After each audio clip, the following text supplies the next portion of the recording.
Preparation of carboxylic acid के बाद हम शुरू करते हैं properties of carboxylic acids. Carboxylic acid RCOH groups हैं और जब हम इनकी प्रॉपर्टीज करते हैं तो हमें इनके स्ट्रक्चर पर ध्यान देना होगा। जैसे RC double bond oxygen OH, structure में बहुत सारी चीजें हैं, हर एक को अलग अलग से आप अगर ध्यान देते हो। एक तो H है, इसे मैं कह सकता हूं कि ये एसिडिक है।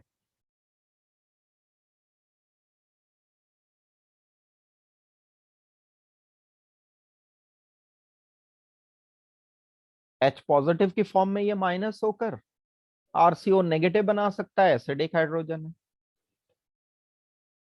इसके अलावा एक RC double bond oxygen, oxygen and H है। इस ऑक्सीजन पर लोन पेयर्स हैं, इस पर भी लोन पेयर्स हैं। जब हम बाहर से कभी इसमें H पॉजिटिव ऐड करते हैं तो H पॉजिटिव कहाँ रिएक्शन करते हैं? लोन पेयर्स पर। ये लोन पेयर इस H पॉजिटिव के कंबाइंड होकर एक स्ट्रक्चर बना लेगा RC double bond oxygen, oxygen H।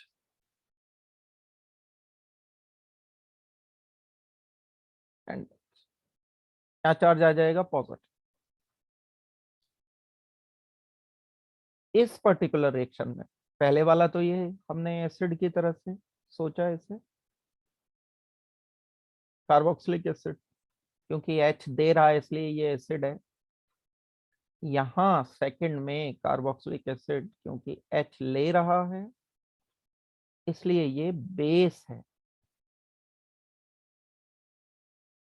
क्या बात पता चली? Carboxylic acid can also act as base. जब हम कार्बोक्सिलिक एसिड में स्ट्रॉन्ग एसिड ऐड करते हैं, H लेकर ये अपना लोन पेयर देकर बेस की तरह से एक्ट करता है। ये वाली बातें हमें अभी डिटेल से डिस्कस करनी है, तो स्ट्रक्चर की बात मैं कर रहा हूं। तो आज की जो क्लास रहेगी प्रॉपर्टीज पर रहेगी। प्रॉपर्टीज जब भी हम करते हैं किसी भी ऑर्गेनिक कंपाउंड की, तो प्रॉपर्टीज दो तरह से होती हैं। प्रॉपर्टीज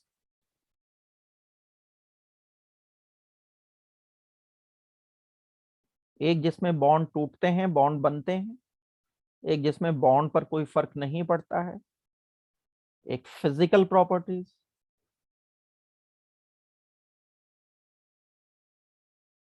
और दूसरा chemical properties.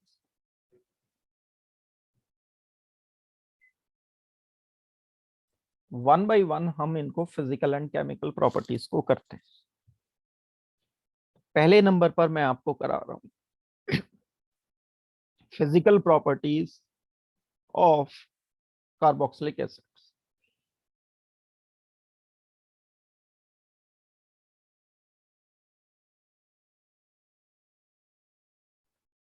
Physical properties of carboxylic acid में मेन पार्ट हम डिस्कस कर सकते हैं, वो होगा बॉइलिंग पॉइंट्स,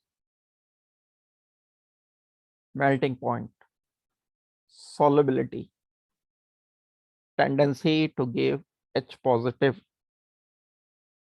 सबसे कॉमन एंड सबसे इंपॉर्टेंट पार्ट जो इसका पहले नंबर पर आता है, इनके बॉइलिंग पॉइंट्स आते हैं। किसे कहते हैं बॉइलिंग पॉइंट? जब हम किसी मटेरियल को एनर्जी प्रोवाइड करते हैं, तो मॉलिक्यूलर मोशन बढ़ेंगे, काइनेटिक एनर्जी बढ़ेगी, मॉलिक्यूल दूर दूर होना शुरू हो जाएंगे। दो मॉलिक्यूल के बीच में इंटरमॉलिक्यूलर फोर्सेस जितनी स्ट्रॉन्ग हैं, उतनी ज्यादा एनर्जी आपको देनी पड़ेगी इनको सेग्रीगेट करने के लिए, सेपरेट करने के लिए। तो जिन मॉलिक्यूल में इंटरमॉलिक्यूलर फोर्सेस वीक होती हैं, उनके बॉइलिंग पॉइंट कम होते हैं, थोड़ा सा टेम्परेचर बढ़ाने पर वो बॉयल हो जाते हैं।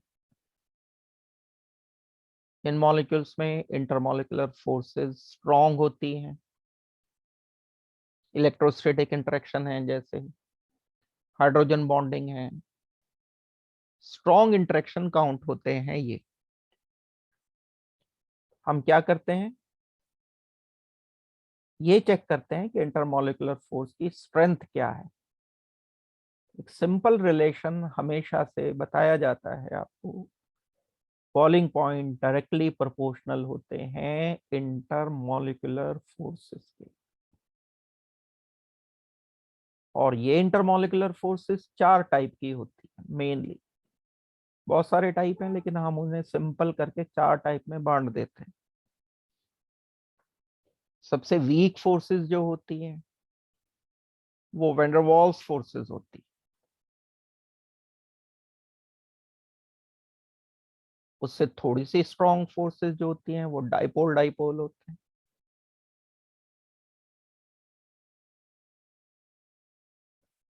डाइपोल वो जैसे किसी एक मॉलिक्यूल में दो पोल्स बन गए, एक पॉजिटिव एक नेगेटिव, पोलर मॉलिक्यूल डाइपोल। जब कोई भी चार्ज नहीं है मॉलिक्यूल पर, न्यूट्रल मॉलिक्यूल है, जैसे मीथेन इथेन प्रोपेन, उसमें वैंडरवाल्स फोर्स वर्क करती है।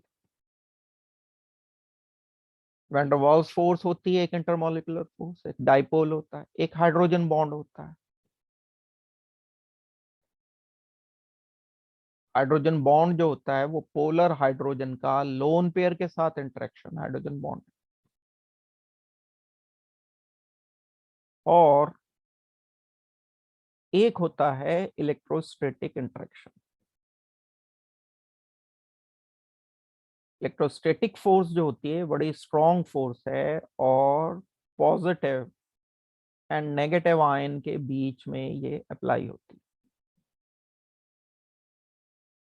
जहां इलेक्ट्रोस्टैटिक फोर्स है वहां तो बॉइलिंग पॉइंट बहुत बहुत ज्यादा होंगे। जहां वैंडरवाल्स फोर्स है बहुत वीक है, क्योंकि वहां बॉइलिंग पॉइंट बहुत कम होंगे। अगर हम इन फोर्सेस को नंबर 1, नंबर 2, नंबर 3, नंबर 4 में कैटेगराइज कर दें,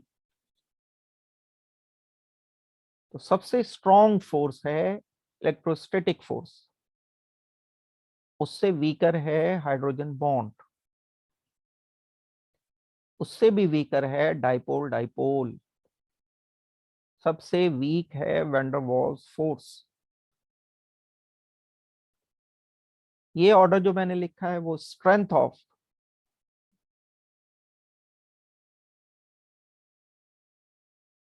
इंटरमॉलिक्यूलर फोर्स लिखा। तो वापस यहां पर आ जाओ, बॉइलिंग पॉइंट डायरेक्टली प्रोपोर्शनल है इंटरमॉलिक्यूलर फोर्स के। जितनी ज्यादा है ये, मतलब अगर कहीं इलेक्ट्रोस्टैटिक फोर्स लगा हुआ है तो बॉइलिंग पॉइंट बहुत ज्यादा होंगे। कहीं हाइड्रोजन बॉन्ड है तो कुछ कम होंगे, डाइपोल है तो और कम होंगे, वैंडरवाल्स फोर्स है तो और कम बॉइलिंग पॉइंट्स होंगे।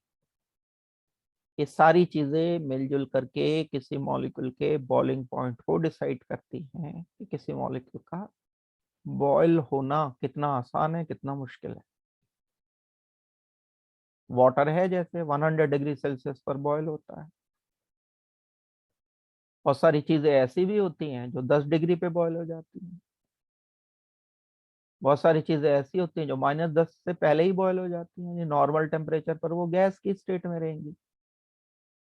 इतना कम टेम्परेचर रखेंगे उस पे भी गैस है, इसका मतलब क्या है कि वो -10 या -20 या -50 डिग्री सेल्सियस पर बॉयल हो रही है जाकर के। दैट मीन्स नॉर्मल टेम्परेचर पर वो गैस है। जैसे कार्बन डाइऑक्साइड की अगर मैं बात करूंगा, कार्बन डाइऑक्साइड का जो बॉइलिंग पॉइंट है वो तो कहीं माइनस में होगा जाकर के।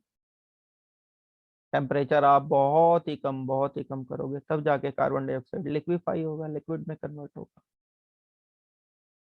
और वो भी कहीं ना कहीं प्रेशर के साथ भी उसका रिलेशन। ये सारी जो डिस्कशन हम कर रहे हैं वो 1 एटमॉस्फेरिक प्रेशर पर कर रहे हैं। तो बॉइलिंग पॉइंट का सीधा सा एक सिंपल सी डेफिनेशन है कि जब किसी लिक्विड का वेपर प्रेशर एटमॉस्फेरिक प्रेशर के बराबर हो जाता है, वो पर्टिकुलर टेम्परेचर उस लिक्विड का बॉइलिंग पॉइंट।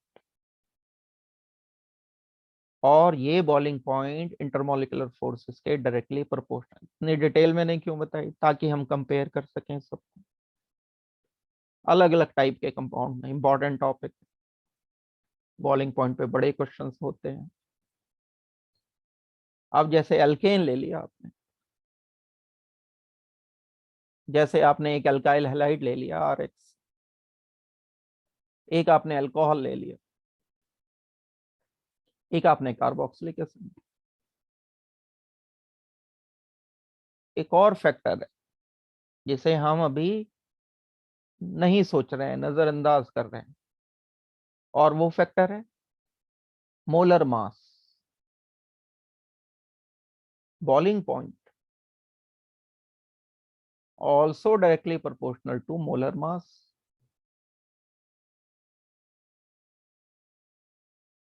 मोलर मास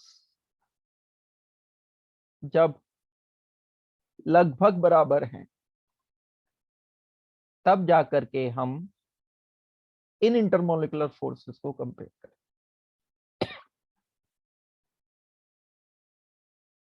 अगर मैं कहता हूं कि एक में हाइड्रोजन बॉन्ड बन रहा है लेकिन उसका मोलर मास बहुत कम है,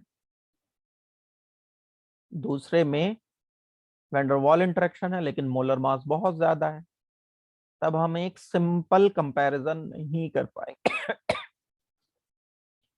तो इसी तरह से हमें ये जो कंपैरिजन करना है वो कंपेरेबल मोलर मास के लिए करना है।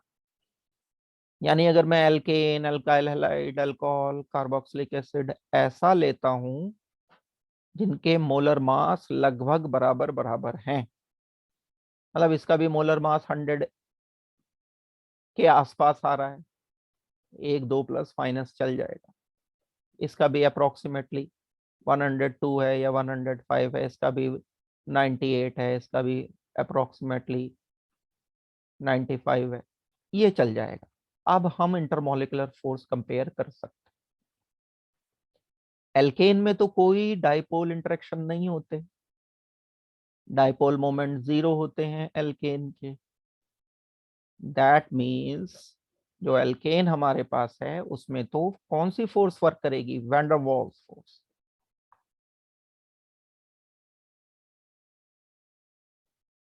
एल्काइल हैलाइड में डाइपोल इंटरेक्शन है, R एंड X में पोलैरिटी का फर्क है, डेल पॉजिटिव डेल नेगेटिव। इसमें अगर del negative del positive molecule में है तो दूसरे मॉलिक्यूल को आप इससे इंटरेक्ट करा सकते हो। इस मॉलिक्यूल का पॉजिटिव पार्ट, इस मॉलिक्यूल का नेगेटिव पार्ट आपस में एक दूसरे से इंटरेक्शन करेंगे। यही इंटर मॉलिक्यूलर फोर्स है। इंटर मॉलिक्यूलर मतलब दो डिफरेंट मॉलिक्यूल के बीच की फोर्स। यहाँ बहुत वीक फोर्स है, यहाँ थोड़ी सी स्ट्रॉन्ग है। अल्कोहल में हाइड्रोजन बॉन्डिंग हो जाएगी, RO&H, oxygen R&H, hydrogen bond बन गया। हाइड्रोजन में नहीं, पोलर हाइड्रोजन में हाइड्रोजन बॉन्ड के कारण ये एक दूसरे से इंटरेक्टेड रहेंगे, स्ट्रॉन्गर इंटरेक्शन है। कार्बोक्सिलिक एसिड में हाइड्रोजन बॉन्ड भी है एंड डाइपोल इंटरेक्शन भी ज्यादा है, ज्यादा हाइड्रोजन बॉन्ड है। ये वाला हाइड्रोजन भी हाइड्रोजन बॉन्ड बनाएगा, ये ऑक्सीजन भी हाइड्रोजन बॉन्ड बनाएगा, जिसके कारण मैं लिख सकता हूं more hydrogen bonding.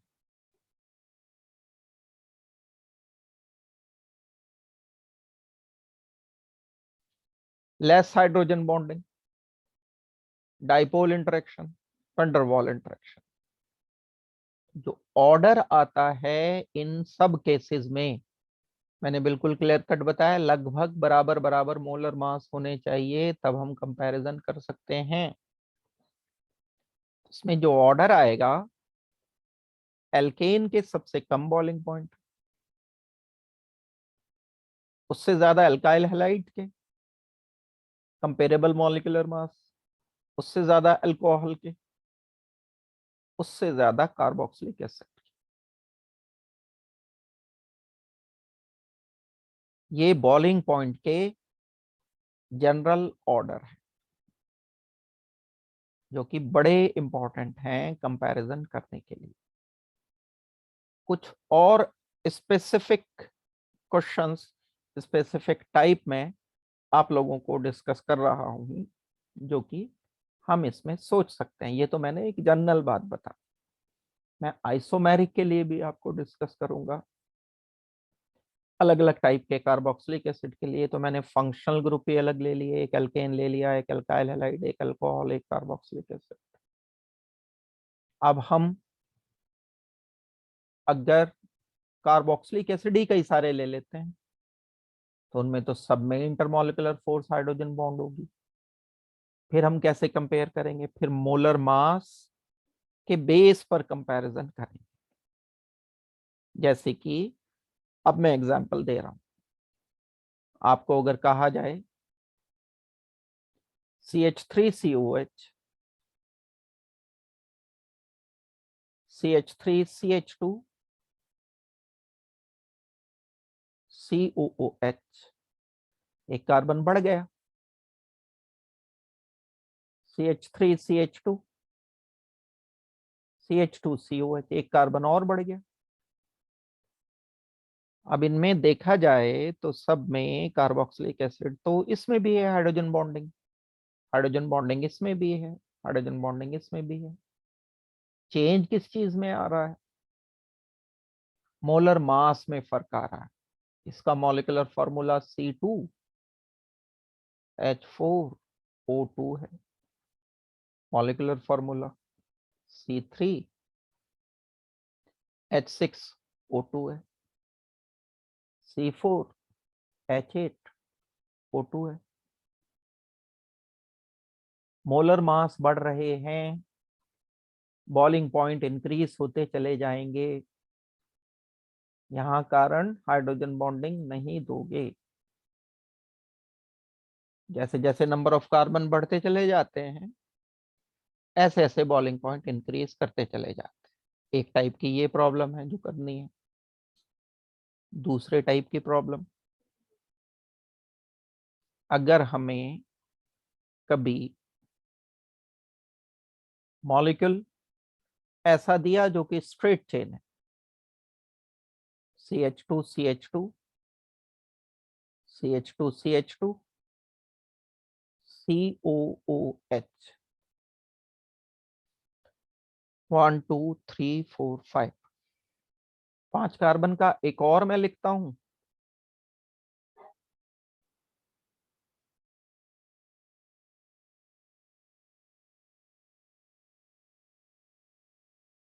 Molecular formula देखो इसका, C5H10O2, 1 2 3 4 5, इसका भी C5H10O2। दोनों आइसोमर हैं, मॉलिक्यूलर फॉर्मूला सेम है, हाइड्रोजन बॉन्डिंग दोनों में हो रही है। इसमें भी हाइड्रोजन बॉन्डिंग है, इसमें भी हाइड्रोजन बॉन्डिंग है। फिर किस चीज का फर्क है? ब्रांचिंग का फर्क है, ये ब्रांच है। अगर आइसोमर ब्रांच्ड होते हैं तो बॉइलिंग पॉइंट उसके कंपैरेटिवली कम हो जाते हैं। ये बात पुरानी पहले से चली आ रही। Branch chain,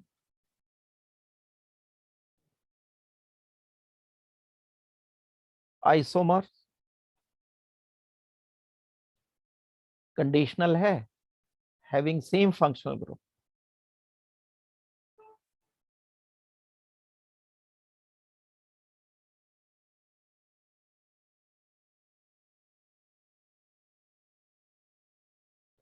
branch chain isomer having same functional group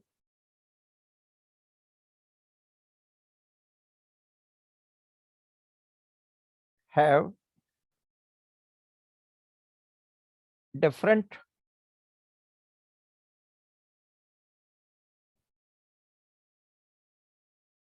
bowling points. और डिफरेंट में भी क्या, लेस बॉलिंग पॉइंट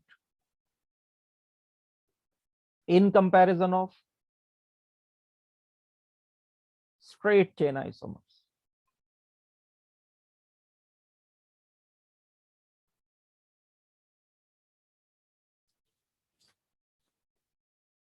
ये हमें सोचना होगा।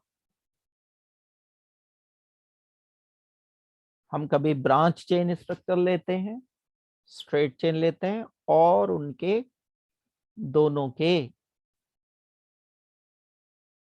उन दोनों के फंक्शनल ग्रुप सेम है तो स्ट्रेट चेन वाले का बॉलिंग पॉइंट ज्यादा, ब्रांच चेन वाले का बॉलिंग पॉइंट कम रहना चाहिए।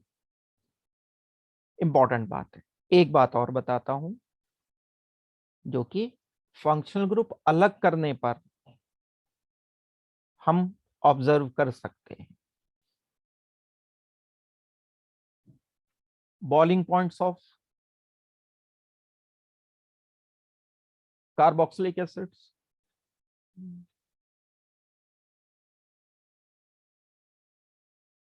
and esters,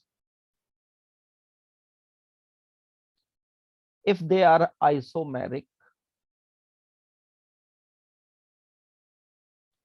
esters and carboxylic acid isomer हो सकते हैं। क्या मतलब है मेरी बात का, पहले मैं एक्सप्लेन कर रहा हूं, फिर इसे आपको डिटेल से बताऊंगा। देखो, हमें एक मॉलिक्यूल दिया जाता है ब्यूटेनोइक एसिड, मतलब 4 कार्बन का कार्बोक्सिलिक एसिड। थोड़ी देर के लिए इसका मॉलिक्यूलर फॉर्मूला लिख लो, C4H कितने हो गए, 3 4 5 6 7 8 O2। एक बन गया ब्यूटेनोइक एसिड। एक डिफरेंट फंक्शनल ग्रुप में लिख सकता हूं। एक आइसोमर तो मैं ऐसा लिखूं कि इसमें COH ही रहे, फंक्शनल ग्रुप सेम रहे। तो हमें कैसे सॉल्व करना होगा, ब्रांचिंग के बेस पर सॉल्व करना होगा। अब मैं क्या लिख रहा हूं, C4H8O2 से एक अलग फंक्शनल ग्रुप वाला आइसोमर लिख रहा हूं, that is CH3CH2 C double bond oxygen, oxygen CH3। ये है एस्टर। मॉलिक्यूलर फॉर्मूला चेक करो, 1 2 3 4, 4 कार्बन। हाइड्रोजन गिनो, 3 4 5 6 7 8, 2 ऑक्सीजन, एक एस्टर, एक कार्बोक्सिलिक एसिड।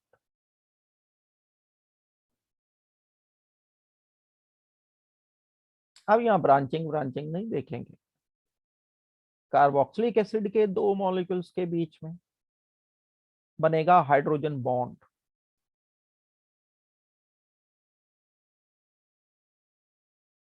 भाई ये पोलर हाइड्रोजन है, ये पोलर हाइड्रोजन हाइड्रोजन बॉन्ड बनाएगा दूसरे कार्बोक्सिलिक एसिड से।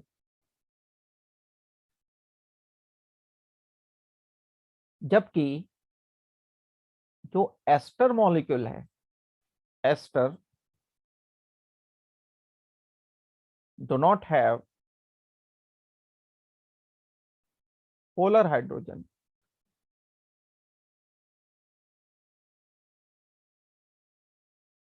so cannot form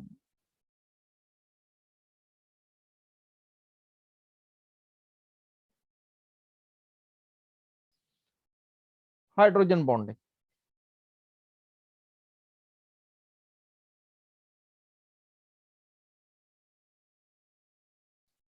अगर इसमें हाइड्रोजन बॉन्डिंग नहीं होगी, इसके बॉइलिंग पॉइंट कम होंगे। It must have less boiling point in comparison of carboxylic acid having same molar mass।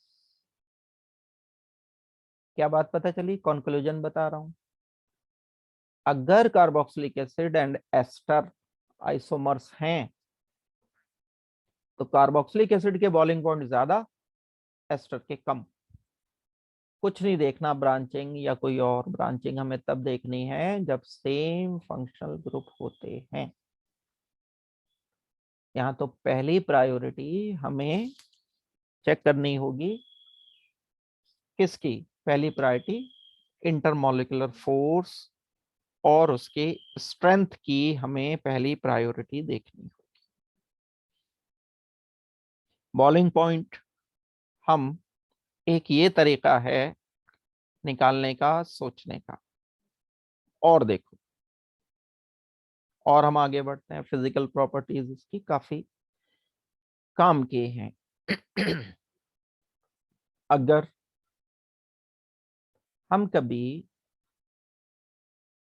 इनके मॉलिक्यूल्स को जैसे हमने कंपेयर किया, इसी तरह से मैं कंपैरिजन अल्कोहल एंड ईथर को करता हूं। CH3 CH2 OH, molecular formula C2 H6O, एक ये C2H6O से एक और मैं कर सकता हूं CH3,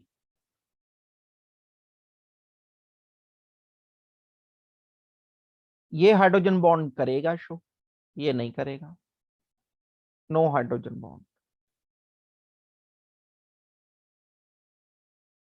ये बनाएगा, इसके बॉइलिंग पॉइंट हाई होंगे,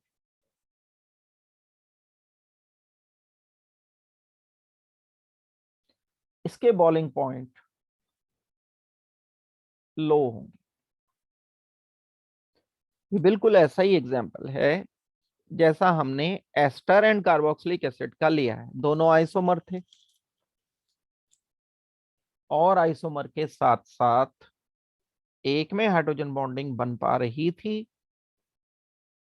एंड दूसरे में हाइड्रोजन बॉन्डिंग नहीं बन पा रही थी। ये हम कंपैरिजन कर सकते। चलिए, यहां तक अगर आपको समझ आ गया तो मैं आपको एक छोटी सी प्रॉब्लम देने के बाद फिर आगे प्रोसीड करूं। Compare boiling points. एक प्रोपेनोइक एसिड है, ये मॉलिक्यूल ऑक्सैलिक एसिड है या इथेन डाइओइक एसिड है। Oxalic acid and propanoic acid में किसके बॉइलिंग पॉइंट ज्यादा होंगे एंड क्यों होंगे, ये आपको जल्दी से सोच के बताना है। जो हमारे पास कंसेप्ट हैं इस प्रॉब्लम को सॉल्व करने के लिए, या तो हम मोलर मास देखें या फिर हम चेक करें हाइड्रोजन बॉन्डिंग। जब दोनों आपस में क्लैश कर जाते हैं तो हम मोलर मास के बेस पर नहीं, कंपेरेबल है मोलर मास, आसपास के हैं। हाइड्रोजन बॉन्डिंग देखेंगे हम। हाइड्रोजन बॉन्डिंग कार्बोक्सिलिक एसिड जिसमें दो COH हैं ज्यादा हाइड्रोजन बॉन्डिंग करेगा। एक तो ये करेगा, दूसरा वाला ये भी करेगा। greater hydrogen bonding.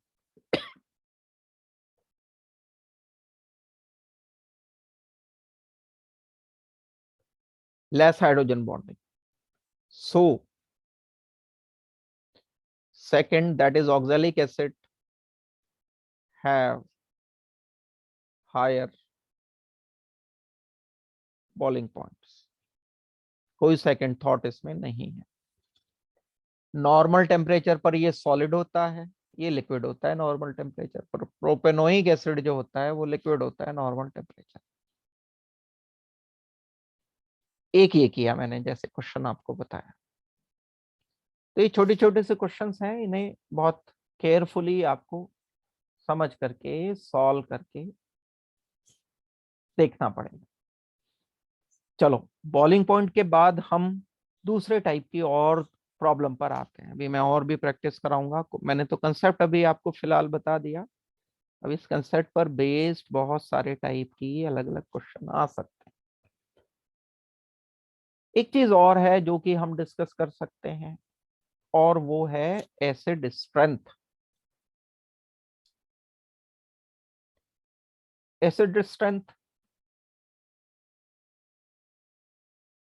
हम बहुत पहले से डिस्कस करते आ रहे हैं. शॉर्ट में मैं इसका कंसेप्ट दोबारा से एक बार बताकर फिर इसको मैं आपको प्रॉब्लम को सॉल्व कराऊंगा. कोई एसिड है मेरे पास. अब यहाँ क्योंकि कार्बोक्सिलिक एसिड है तो मैं COH लिख रहा हूं. यहां पर R ग्रुप है. एक दूसरा और कोई कार्बोक्सिलिक एसिड है, C double bond oxygen and OH. ये R ग्रुप दोनों सेम है फिलहाल. हमें क्या देखना होता है, हमें ये देखना होता है कि H कितना आसानी से हट रहा है. जिस मॉलिक्यूल में H जितना आसानी से हटेगा वो उतना ही स्ट्रॉन्गर एसिड होगा. जितना आसानी से H हटाओगे आप या हटा पाओगे वो उतना ही स्ट्रॉन्गर एसिड. अब मुझे कैसे पता चलेगा कि H आसानी से हटेगा? H हटने के बाद जो ये नेगेटिव चार्ज बन रहा है, कौन सा नेगेटिव चार्ज बन रहा है? R, C double bond oxygen, oxygen negative. If this negative formed is stable, then it is considered as a stronger acid. ये है कंसेप्ट. अब ये स्टेबल करने के लिए नेगेटिव चार्ज को, यहाँ R में कोई ग्रुप ऐसा लगा है जो इलेक्ट्रॉन विड्रॉइंग ग्रुप है, इलेक्ट्रॉन अपनी तरफ खींचने वाला ग्रुप. एग्जाम्पल के लिए NO2, एग्जाम्पल के लिए फ्लोरीन, एग्जाम्पल के लिए क्लोरीन, एग्जाम्पल के लिए कोई दूसरा COH, CHO. All these groups may increase acid strength. अगर अल्काइल ग्रुप में कहीं पर हम एक या एक से ज्यादा इलेक्ट्रॉन विड्रॉइंग ग्रुप लगा देते हैं तब एसिड स्ट्रेंथ बढ़ जाती है. और ऑपोजिट इफेक्ट होगा अगर हम कोई इलेक्ट्रॉन डोनेटिंग ग्रुप लगाते हैं तब. इस R में अगर COH के साथ जो लगा हुआ है ये, मैं कोई इलेक्ट्रॉन रिलीजिंग ग्रुप लगा देता हूं, इलेक्ट्रॉन डोनेटिंग ग्रुप लगा देता हूं, तो क्या होगा? तो एसिड स्ट्रेंथ कम हो जाएगी. कौन है electron releasing groups? CH3 group है जैसे, C2H5 ग्रुप है जैसे. All alkyl groups are considered as electron donating groups. अब इस बेस पर हमें कंपैरिजन करना.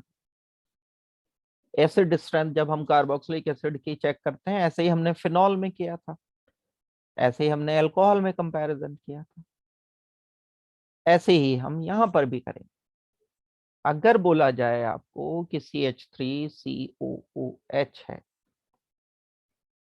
ये बिल्कुल बोर्ड में ही आने वाली प्रॉब्लम लिखा रहा हूं मैं, इससे बाहर नहीं आती हैं, सीधी सीधी सी प्रॉब्लम्स आती हैं बिल्कुल। CH2COH,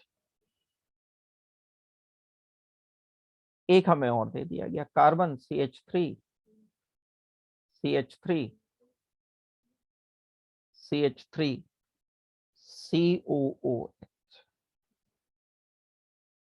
अब देखो ये इतना रेफरेंस है, तीनों के अंदर है ये, दो कार्बन ये तो तीनों के अंदर, ये दो कार्बन तो तीनों के अंदर।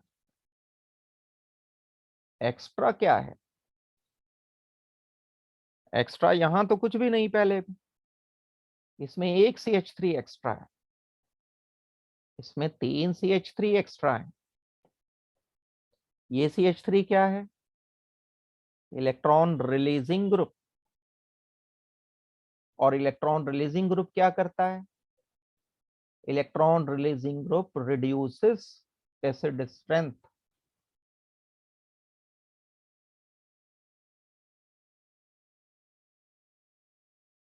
कम कर दी इसने एसिड स्ट्रेंथ को। एसिड स्ट्रेंथ कौन बढ़ाएंगे? Electron withdrawing group. तीन इलेक्ट्रॉन रिलीजिंग ग्रुप लगे हुए हैं, तो तीन बार एसिड स्ट्रेंथ कम हो जाएगी। एक बार कम हो गई, एक बार भी कम नहीं। सबसे ज्यादा कौन स्ट्रॉन्ग एसिड हो गया? सबसे स्ट्रॉन्ग एसिड होगा ये, क्योंकि यहाँ तो कमी आ रही है, एक बार कमी आ रही है एसिड स्ट्रेंथ में, यहाँ तीन बार कमी आ रही है एसिड स्ट्रेंथ में, यहाँ कोई कमी नहीं आ रही है। सबसे ज्यादा स्ट्रॉन्ग एसिड ये है, उससे कम सबसे कम एसिड स्ट्रेंथ आ जाएगी थर्ड वाले की। जैसे जैसे एल्काइल ग्रुप बढ़ते चले जाएंगे, ऐसे ऐसे एसिड स्ट्रेंथ कम होती चली जाएगी। इलेक्ट्रॉन डोनेटिंग ग्रुप की बात हो रही है, विड्रॉइंग ग्रुप का इफेक्ट तो अपोजिट आएगा। इलेक्ट्रॉन विड्रॉइंग ग्रुप क्या करता है? Increases acid strength. Electron withdrawing group acid strength को बढ़ा देगा, electron releasing group acid strength को कम कर देगा। अब एक एग्जांपल आप इलेक्ट्रॉन विड्रॉइंग वाला भी देखो, आसान एग्जांपल है, कोई बहुत मुश्किल एग्जांपल नहीं होगा। हमारे पास एक ये है CH3COOH, CH2Cl COOH, CHCl2 COOH, CCl3 COOH। चार एग्जाम्पल्स लिखे हैं ये मैंने, 1 2 3 4। देखो यहां मैंने कार्बन पर तीन हाइड्रोजन लगा रखे हैं। हाइड्रोजन ना तो डोनेटिंग ग्रुप है ना विड्रॉइंग है, ये फ्रेमवर्क सब में एक जैसा है, तीनों में एक जैसा।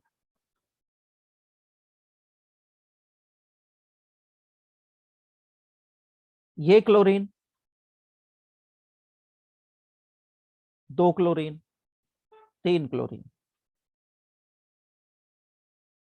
क्लोरीन मतलब इलेक्ट्रॉन विड्रॉइंग ग्रुप। क्लोरीन क्या है? इलेक्ट्रोनेगेटिव है ना भाई। अगर इलेक्ट्रोनेगेटिव है तो it is working as electron withdrawing.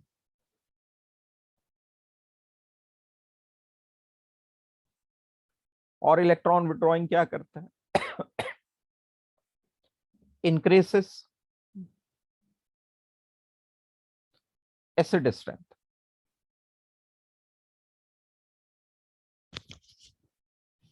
यहां पर कोई विड्रॉइंग नहीं है। एक विड्रॉइंग आ गया, दो विड्रॉइंग आ गए, तीन विड्रॉइंग आ गए। 3 Cl है ना कार्बन के पास, एक Cl, दूसरा Cl, तीसरा Cl। इलेक्ट्रॉन विड्रॉइंग ग्रुप क्योंकि 3 लगे हुए हैं यहां, इसलिए एसिड स्ट्रेंथ सबसे ज्यादा फोर्थ की होगी, उससे कम थर्ड की होगी, उससे कम सेकंड की होगी, सबसे कम फर्स्ट की। सबसे कम, उससे ज्यादा, से ज्यादा, सबसे ज्यादा। एसिड स्ट्रेंथ बढ़ती चली जाएगी अगर इलेक्ट्रॉन विड्रॉइंग ग्रुप बढ़ते चले जाएंगे। एक टाइप की प्रॉब्लम हमारी ये होगी। अब मैं प्रॉब्लम का नेचर चेंज कर रहा हूं। एक टाइप की प्रॉब्लम क्या आ सकती है, हम इनको ना बढ़ाएं, सब में एक एक ही Cl रखें, लेकिन उस Cl की पोजीशन, उसका इफेक्ट, उसका प्रभाव बढ़ा दें। जैसे एग्जाम्पल के लिए ब्यूटेनोइक एसिड है मेरे पास एक, दूसरा भी ब्यूटेनोइक एसिड है, तीसरा भी ब्यूटेनोइक एसिड। अब इन सब में तो एसिड स्ट्रेंथ बराबर होगी क्योंकि ये तो एक ही एसिड है। लेकिन अगर मैं पहले वाले में क्लोरीन, जो कि एक इलेक्ट्रॉन विड्रॉइंग ग्रुप है, इलेक्ट्रोनेगेटिव है, यहां पर कनेक्ट कर देता हूं, अपनी तरफ ये विड्रॉ करेगा। इलेक्ट्रॉन विड्रॉइंग ग्रुप का काम क्या है, टू इंक्रीज एसिड स्ट्रेंथ, बढ़ा दी एसिड स्ट्रेंथ। दूसरे वाले में मैंने दो क्लोरीन नहीं किए, लेकिन इसी क्लोरीन को थोड़ा दूर कर दिया। ये एसिडिक हाइड्रोजन है, एक कार्बन छोड़कर एक पर है, ये प्रभाव ज्यादा है। यहां एक कार्बन छोड़कर तीसरे पर है, ये कार्बन दो, और ये कार्बन 1 2 3। ये भी इलेक्ट्रॉन विड्रॉइंग ग्रुप है, क्लोरीन ही है, बराबर है, लेकिन इफेक्ट इसका पुअर हो गया। तो मैं क्या लिखूंगा, poor inductive effect. Inductive effect है ना electron withdrawing, inductive effect is transmitted throughout the carbon chain. Poor कौन सा इफेक्ट है, अपनी तरफ खींच रहा है, अपनी तरफ खींचने वाले इफेक्ट को कौन सा बोलते हैं इफेक्ट, माइनस आई इफेक्ट बोलते हैं, माइनस आई इफेक्ट। तो अगर कहीं रीजन की बात आ जाएगी, माइनस आई इफेक्ट यहां भी है, माइनस आई इफेक्ट यहां भी है। पुअर माइनस आई इफेक्ट है यहाँ इस कार्बोक्सिलिक एसिड के एसिडिक हाइड्रोजन। अगर इस पोजीशन पर एक क्लोरीन लगा हुआ है तो ये अपनी तरफ विड्रॉ करेगा। यहाँ तो सबसे वीकेस्ट है, तो मैं कह सकता हूं वीकेस्ट माइनस आई इफेक्ट। क्या होगा, ये हाइड्रोजन एसिड स्ट्रेंथ यहां भी बढ़ रही है, यहां भी बढ़ रही है, यहां भी बढ़ रही है, सबसे कम यहां बढ़ेगी, उससे ज्यादा यहां बढ़ेगी, सबसे ज्यादा यहां बढ़ेगी, क्योंकि इलेक्ट्रॉन विड्रॉइंग ग्रुप क्या करते हैं, एसिड स्ट्रेंथ को इंक्रीज करते हैं। ये स्ट्रॉन्ग माइनस आई इफेक्ट है, ये poor minus I effect. Acid strength का ऑर्डर ऐसा कुछ होना चाहिए। तो ये लोकेशन इफेक्ट हो गया। नंबर इफेक्ट है, नंबर, हमने पोजीशन चेंज नहीं की। कार्बन नंबर 1, कार्बन नंबर 2, 2 पर ही है ये भी, नंबर 1 नंबर 2 पर, नंबर 1 नंबर 2, नंबर 1 नंबर 2।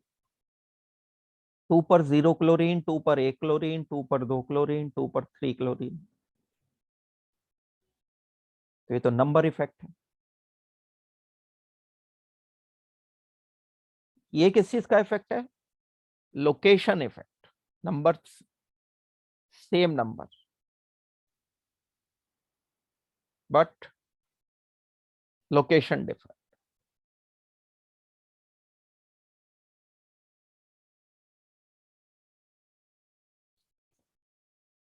एक और तरह सोच सकते हैं, हम नंबर भी सेम रखें, लोकेशन भी सेम रखें, ग्रुप चेंज कर दें। जैसे मैंने 3 एग्जाम्पल लिए, carbon COOH, propanoic acid propanoic acid propanoic acid.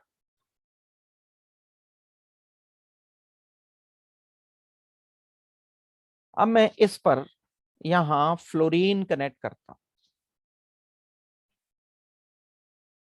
यहां पर मैं कनेक्ट करता हूं क्लोरीन, यहां पर मैं कनेक्ट करता हूं NO2। एक ग्रुप, दूसरा ग्रुप, संख्या कितनी है? एक ग्रुप है सिर्फ, यहां भी एक ग्रुप है, यहां भी एक ग्रुप है। पोजीशन क्या है? 1 2 3, थर्ड पोजीशन है, यहां भी थर्ड पोजीशन, यहां भी थर्ड पोजीशन। पहले वालों में से कुछ भी चेंज नहीं किया, नंबर सेम, लोकेशन सेम, लेकिन क्या चीज अलग है? Group different, different groups but number are same and location is same.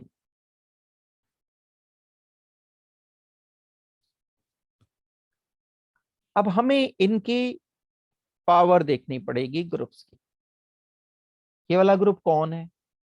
Electron withdrawing है, मतलब अपनी तरफ इलेक्ट्रॉन खींचता है। क्लोरीन के बारे में क्या ख्याल है? ये भी अपनी तरफ ही इलेक्ट्रॉन खींचता है, माइनस आई इफेक्ट करता है, अगर हिंदी में बोले हम सीधी सीधी। Fluorine is also considered as more electronegative. That means it is also showing minus I effect. लेकिन इसके माइनस आई इफेक्ट में, इसके माइनस आई इफेक्ट में, इसके माइनस आई इफेक्ट में फर्क है। ये NO2 में एक नाइट्रोजन, दो ऑक्सीजन मिलकर के खींच रहे हैं। सबसे स्ट्रॉन्ग माइनस आई इफेक्ट जो होता है वो NO2 का है इन तीनों में। उसके बाद नंबर आता है फ्लोरीन का, उसके बाद नंबर आता है क्लोरीन का। क्लोरीन ये अपनी तरफ खींचेगा तो ये इंक्रीज कर रहे हैं, ये this is increasing acid strength, increasing acid strength, increasing acid strength. लेकिन NO2 क्योंकि सबसे ज्यादा माइनस आई इफेक्ट शो कर रहा है, इसलिए सबसे स्ट्रॉन्गर एसिड होना चाहिए हमारा थर्ड।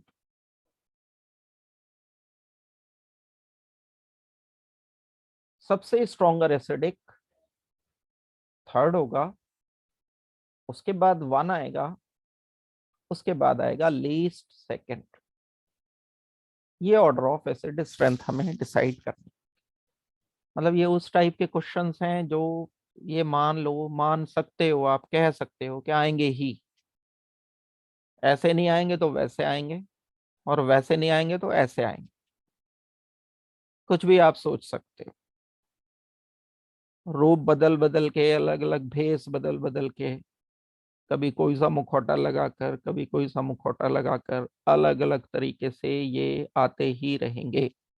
अब आप पहचान पाओ ना पहचान पाओ वो आपको देखना। उस टाइप के क्वेश्चंस होते हैं जो आते ही हैं हर तरह से, भले ही लिखें किस तरह से इसको। अब हम अलग अलग तरीके से इन्हें सोच सकते हैं। 3 टाइप के मैंने पैटर्न बताई, एक ये हो गया, एक ये हो गया, एक ये हो गया। आप पैटर्न को पहले कंसेप्चुलाइज कर लो अपने दिमाग में, कंसेप्चुलाइज करके फिर सोच लो इसको। जैसे अगर आपको कहा जाए CH3 CH2 CH2COH, number 1।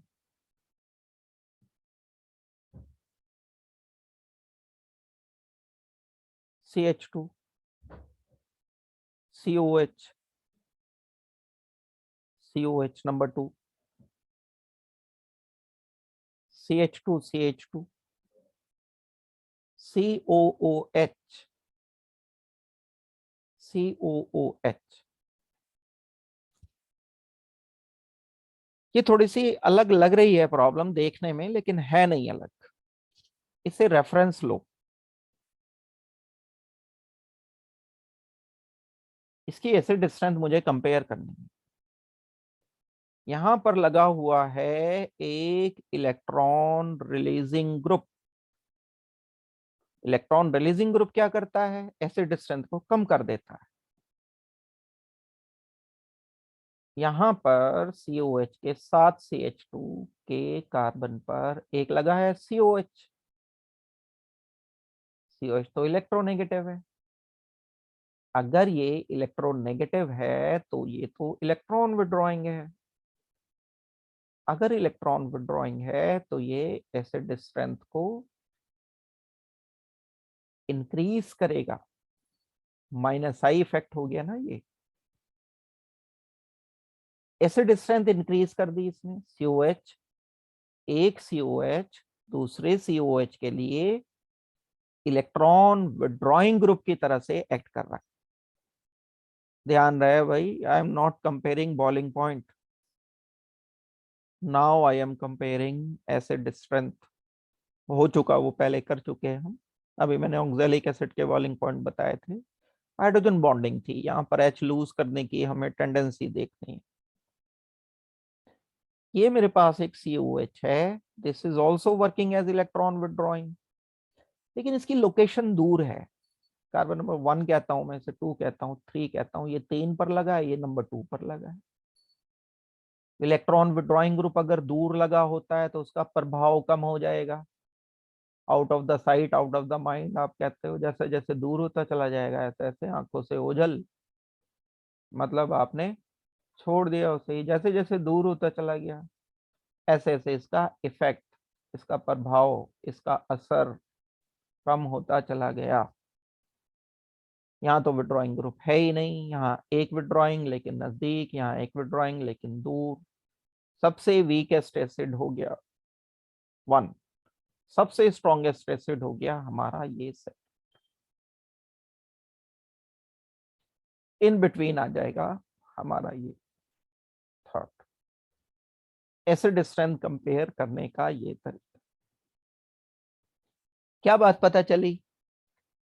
Di carboxylic acid mono carboxylic acid के कंपैरिजन में स्ट्रॉन्गर एसिड होते हैं। क्या लिख रहा हूं मैं सुनहरे अक्षरों से? Dicarboxylic acids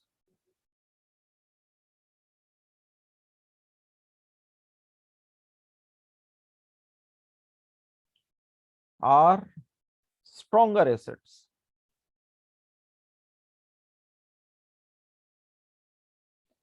than monocarboxylic acids.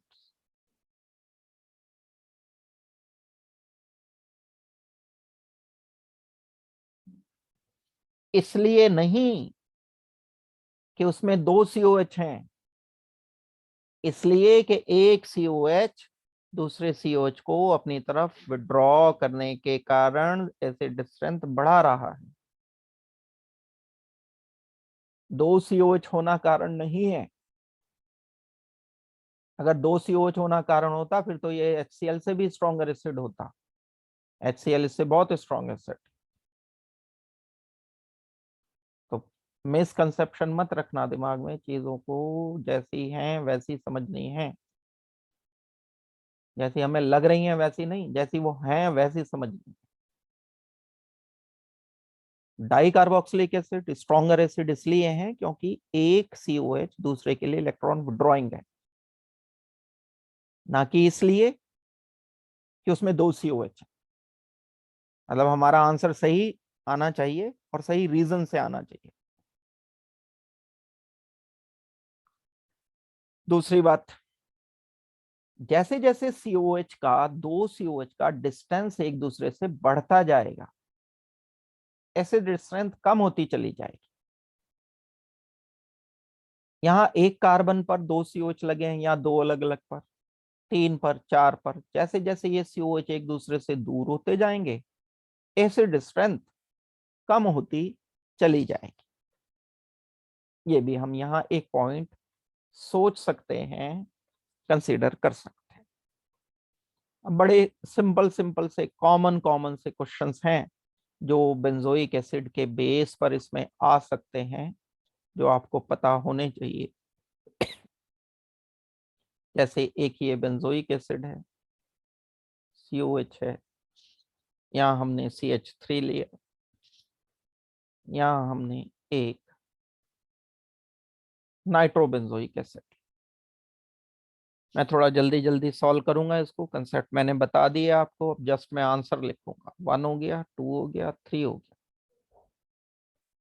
CH3 is electron donating. Electron donating group क्या करते हैं? Reduces acid strength.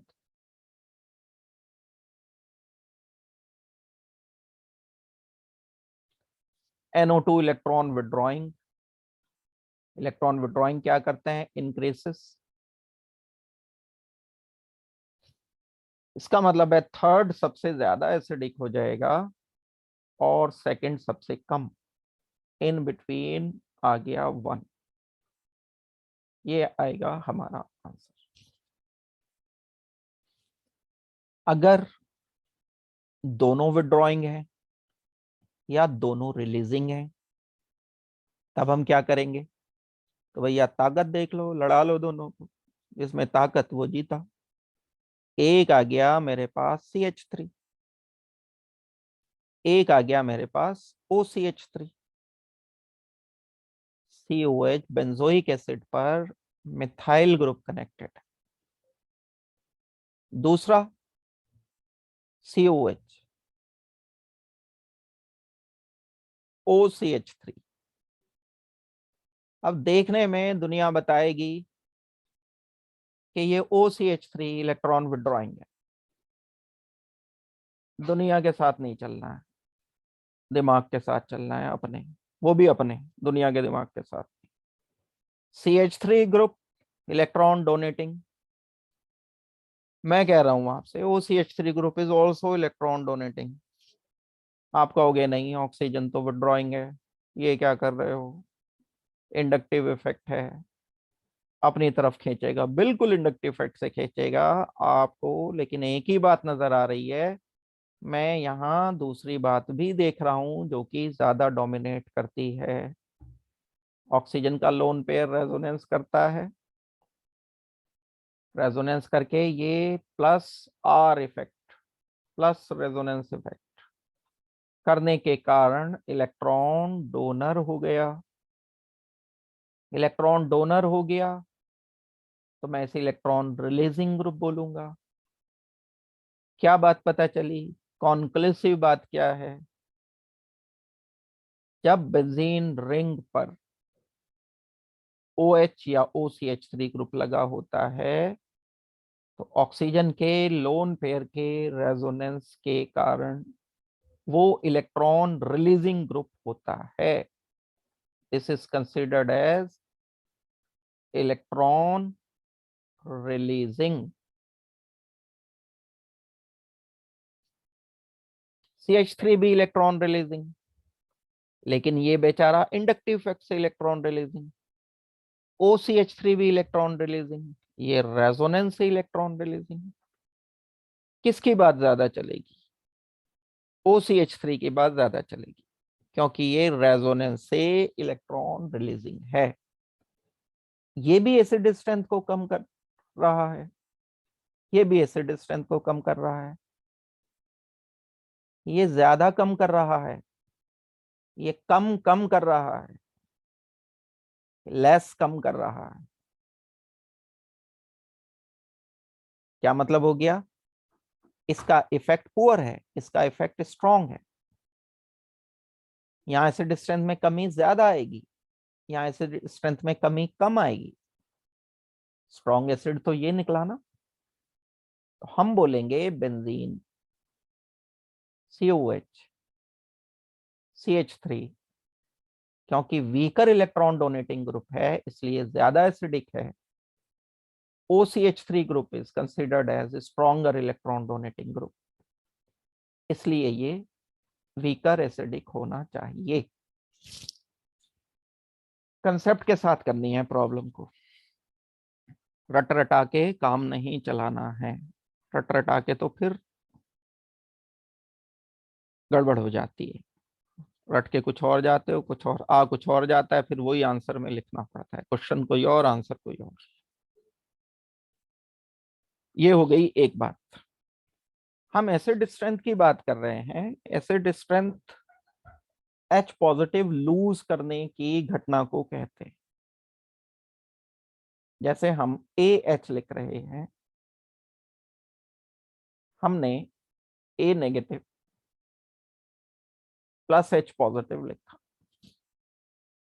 तो हम क्या कहते हैं? एसिड स्ट्रेंथ ज्यादा पीएच के बेस पे बोलते हैं। Potential of H positive, pH बता दी मैंने कि 7 है या 8 है या 6 है। जैसे मैं पीएच चेक कर सकता हूं, इसी तरह से मैं पीकेए चेक कर सकता हूं। पीकेए एंड पीएच दोनों रिलेटेड चीजें हैं आपस में, एक दूसरे से इनका संबंध है, बड़ा गहरा संबंध। एक होता है के ए। के ए क्या?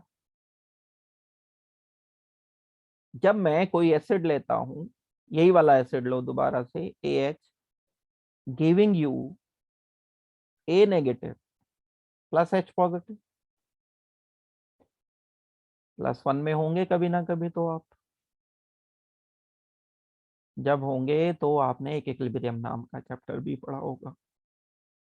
वहां पर हम अगर इसको एसिड मान रहे हैं, मैं सिंपल करके लिख रहा हूं इस इक्वेशन को, कॉम्प्लिकेटेड किए बिना, तो k a is equal to a negative H positive concentration का product divided by concentration of AH। K ए ज्यादा होने का क्या मतलब है?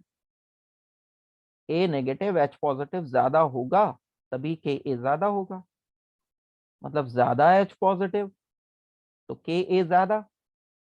क्या मतलब निकल रहा है भाई? मतलब जिनका के ए ज्यादा होता है उनकी एसिड स्ट्रेंथ ज्यादा होती है। तो मैं सिंपल एक रिलेशन सोच सकता हूं कि acid strength directly proportional to K A. अब एक ये कुछ यहां पीकेए भी है। पीकेए क्या? PKa is equal to minus of log K A. इस के ए का जो इक्विलिब्रियम कांस्टेंट था यहां एसिड के लिए, उसका लॉगरिथम लिया हमने, तो इसका पोटेंशियल निकल गया। माइनस का साइन है, माइनस का साइन क्या इंडिकेट करेगा? एक वैल्यू बढ़ेगी तो दूसरी वैल्यू कम होती चली जाएगी। इसका क्या मतलब निकालूंगा मैं यहां से? Acid strength directly proportional to K A, and इसी को अगर मैं के ए की जगह पी के ए लिखना चाहता हूं तो मुझे इनवर्सली रिलेटेड करना पड़ेगा। Acid strength is inversely related with P के ए। जिस एसिड की पी के ए वैल्यू जितनी ज्यादा, वो उतना ही वीक एसिड। जिस एसिड की के ए वैल्यू जितनी ज्यादा, वो इतना ही स्ट्रॉन्ग एसिड। ऐसे चलेगी बात। अब कई बार क्वेश्चन क्या करते हैं, क्वेश्चन में एसिड स्ट्रेंथ की जगह पी के ए पूछ लेते हैं आपसे। Arrange the following in increasing order of pKa values. आपको कहा CH3COH, CF3COH and CCl3COOH. Acid number 1, acid number 2, acid number 3. Question क्या दिया? Arrange the following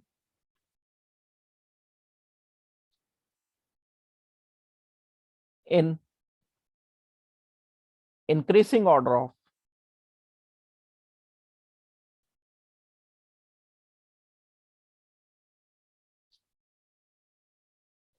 pKa values. सबसे स्ट्रॉन्ग एसिड तो ये है सेकंड, सबसे स्ट्रॉन्ग एसिड है तो सबसे कम pKa वैल्यू होनी चाहिए। एसिड स्ट्रेंथ का इनवर्स रिलेशन है pKa के साथ। तो सेकंड की pKa वैल्यू सबसे कम, फर्स्ट की सबसे ज्यादा, क्योंकि सब फर्स्ट वीकेस्ट एसिड है, थर्ड इन बिटवीन आ गया। ये ऑर्डर जो मैंने लिखा pKa वैल्यूज का लिखा। एक प्रॉब्लम कराई मैंने ये pKa वाली, बहुत प्रॉब्लम्स आती हैं pKa पर। ये पोर्शन एक ऐसा पोर्शन है कि मैक्सिमम चांस है यहां से आने के फिजिकल प्रॉपर्टीज से, खास तौर से एसिड स्ट्रेंथ से। एक पार्ट हुआ ये जो मैंने डिस्कस किया अभी आपको फिजिकल प्रॉपर्टीज का। अब मैं अभी इस पर कुछ आपको पहले क्वेश्चंस दे रहा हूं, फिर उन क्वेश्चंस को आप मुझे सॉल्व करके बताओगे कि क्या क्या आंसर है, क्योंकि मुझे बस ये फिजिकल प्रॉपर्टीज ही आज करानी है, मेन यही पोर्शन है। मैं अभी थोड़ी सी प्रॉब्लम्स आपको इस पर कराने के लिए दे रहा हूँ, बॉइलिंग पॉइंट पर, सॉलिबिलिटी पर एंड एसिड स्ट्रेंथ पर। पूछना चाहते हो कोई, किसी को डाउट है तो जल्दी से पूछ लो, माइक ऑन कर रहा हूँ। इन तीनों की एसिड स्ट्रेंथ कंपेयर करनी है, एसिड स्ट्रेंथ भी कंपेयर करनी है, सेकंड एक pKa वैल्यू भी आपको कंपेयर करनी है। हर एक के लिए दो दो ऑर्डर बताना है, एसिड स्ट्रेंथ का ऑर्डर, pKa वैल्यू का ऑर्डर। सॉल्व करके बताओ जल्दी, अभी आपसे पूछ रहा हूं। चेक करो, देखो आंसर इसके। जो हमारा पहला है, इस पहले में COH ग्रुप है, ये COH ग्रुप हो गया, COH ग्रुप हो गया, कार्बोक्सिलिक एसिड है ये। CF3 group electron withdrawing group है, और इलेक्ट्रॉन विड्रॉइंग ग्रुप क्या करते हैं? एसिड स्ट्रेंथ को इंक्रीज करते हैं, इंक्रीसेस एसिड स्ट्रेंथ। CH3 ग्रुप क्यों है ये विड्रॉइंग? क्योंकि फ्लोरीन इज इलेक्ट्रोनेगेटिव, फ्लोरीन की इलेक्ट्रोनेगेटिविटी ज्यादा है, इसलिए ये अपनी तरफ इलेक्ट्रॉन विड्रॉ करेगा।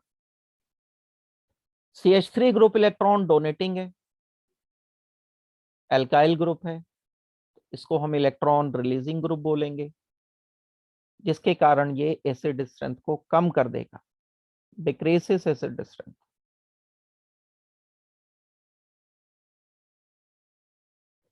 तो अब मुझे एसिड स्ट्रेंथ का ऑर्डर क्या लिखना चाहिए? अगर मैं इसे 1 बोलता हूँ, इसको 2 बोलता हूँ, इसको 3 बोलता हूँ, तो 2 सबसे ज्यादा एसिडिक है, उससे कम हो जाएगा 1, क्योंकि 1 में ना तो विड्रॉइंग है ना रिलीजिंग है, और सबसे कम हो जाएगा रिलीजिंग वाला यानी 3। ये तो एसिड स्ट्रेंथ का ऑर्डर है। एंड pKa वैल्यूज का ऑर्डर इसका अपोजिट होना चाहिए, सबसे ज्यादा थर्ड का होगा pKa वैल्यू, एंड सबसे कम होगा 2 का। ये pKa वैल्यूज का ऑर्डर।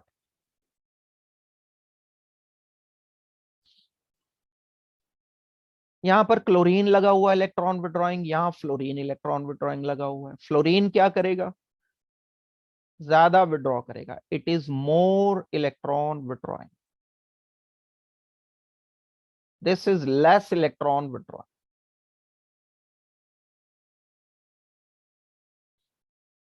ज्यादा विड्रॉइंग है तो क्या करना चाहिए, इसे एसिड स्ट्रेंथ को ज्यादा कर देना चाहिए। ज्यादा एसिड स्ट्रेंथ, कम एसिड स्ट्रेंथ।